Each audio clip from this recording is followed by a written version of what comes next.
Welcome back. In the last session, Margie meets Rachel and together they come up with a job goal for Margie.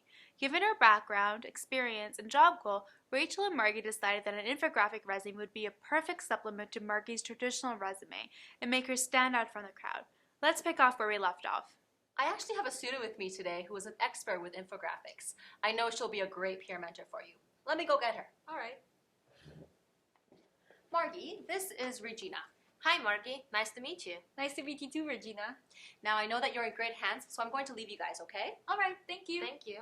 So, Regina, Rachel told me that you're really good at creating infographic resumes. Can you help me? I'll be happy to help out. That would be great. So let's get it started. Do you know what an infographic resume is? Yeah, I do. In fact, I watched a video with Asal and I know what an infographic resume is. The thing is that I just don't know how to start it. Can I look at yours? Sure. Actually, that's one of the first steps you have to do when you're creating an infographic resume. You have to look at other examples so you have an idea of how you would like yours to look like. Hold on a second. Let me pull out mine. This is my infographic resume. I use this to tell my story. Wow, that actually looks really great. It really captures my attention. Thanks. It took a lot of planning, but once I got all the key ingredients together, it was so much fun to put it all together. Like my resume, I started with my name, then I added a picture of myself so that people could put a face next to my name. Much more inviting than a resume. You look nice in that picture. I choose this picture because it is professional, but it's not too serious. I'm smiling so it shows people that I'm friendly and that I have a positive attitude. Oh, I see. A good picture is worth 1,000 words. Yeah. Next, I thought about what do I want people to know about me? What are my career goals? I want to be a social worker in the future, so I decided to add that as a headline under my name. Sounds good. I wonder what my headline should be. Your headline can be anything, really, as long as it's short and it shows who you are and what you're good at, and most importantly, what you bring to the table that makes you be different from all the other candidates. A great tool to use is LinkedIn. Search for other people working in the field that you want to work in and see what they say. Then you can customize it to fit you. Great tips. I looked at a lot of infographic resumes before I created my own, and the ones I really liked had a personal statement. Those ones made me want to find out more about the person. Since this is the first thing that most people are going to read, I wanted my personal statement to tell my story and highlight all my positive qualities, and most importantly, what I want employers to know about me and the kind of jobs I'm interested in. Kind of like combining the objective statement and qualification highlights of a traditional resume, but with a more personal touch. One of the most important parts of a resume is your contact information. I wanted it to be easy to find, so I decided to add it at the very top. I included my email address, my LinkedIn profile URL, and my phone number, but you could also add links to your other social media sites like Twitter, but only if they are professional. How about if you have a personal website or blog? Of course, if you have one that you would like your future employers to see, add it in. After I finished creating the top part of my infographic resume, it was time for me to go into the more tangible stuff, like my experience, my skills, awards, certifications, and stats. I started by listing them all out and then picking the ones that I felt spoke to the job that I was looking for. To get a better sense, I looked at a few job postings and pulled out the common qualifications that employers are looking for. Yeah, that seems to be the way. Also, Rachel told me to create infographic resume that is specific to the job that I'm looking for and not to be too general. Exactly. See? Once I had narrowed down my list, I organized them under different headings. These are all the headings. Oh, good for you! You found so many fun and interesting ways to present your experience. Yeah, I wanted to catch the attention of the reader. Here I use stats, graphics that are simply understandable.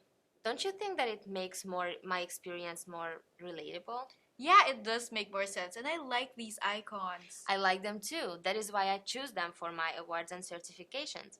And for the key skills, I wanted something different instead of just listing my skills.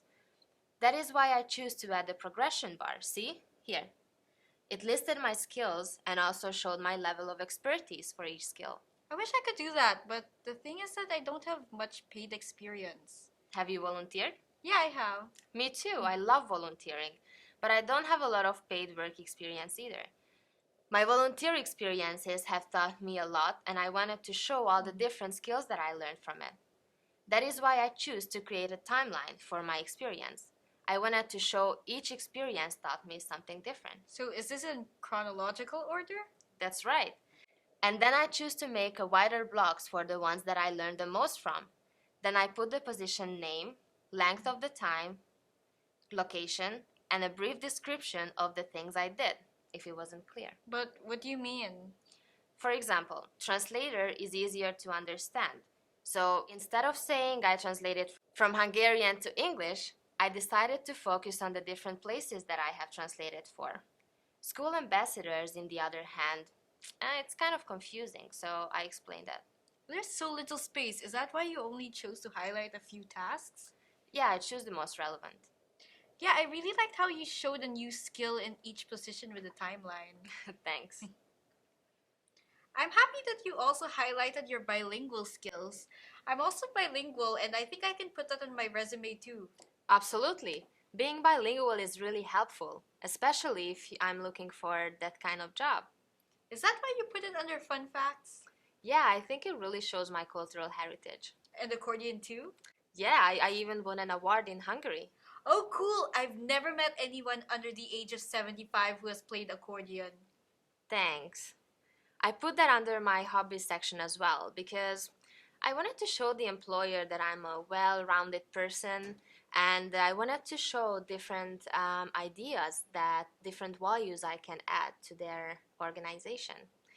Also, if I become a social worker, it's helpful that I have a lot of hobbies that I can share with my clients so they can relate easily.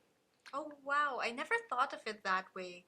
So, wait, are these your siblings? And no, those are actually kids that I've mentored over the summer. That summer job helped me decide my career path. But I don't understand how it relates to the rest of the resume. I think it adds another layer. Instead of just telling my story, I'm showing it. Wow, that's so much information in just one page. I know, and that is the greatest thing about infographic resume. You can pack so much information about yourself in just a page. One last thing. Numbers and stats are something that you have to include in your infographic resume because it not only talks about what you have done, but it shows that you accomplished more than the average. So wait, how did you come up with what to include in this section?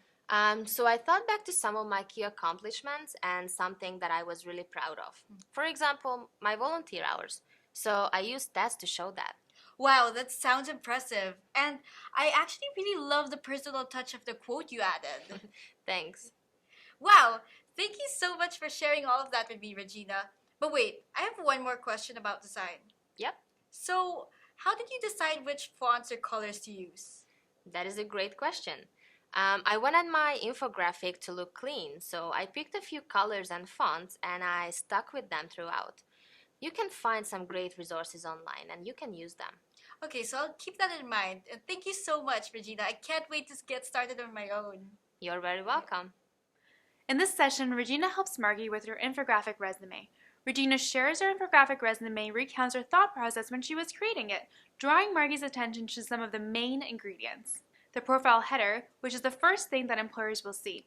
It includes your name, picture, personal statement highlighting your skills, passions, your job objectives, and catchy headline, contact information that draws employers to where they can find out more about you, skills and experience such as education, work and volunteer experience, awards, certificates, key skills, areas of expertise, languages, hobbies, and stats, and finally some additional elements like a personal quote, pictures, recommendations that not only tell your story but show it. In the next session, Margie will start creating her own infographic resume.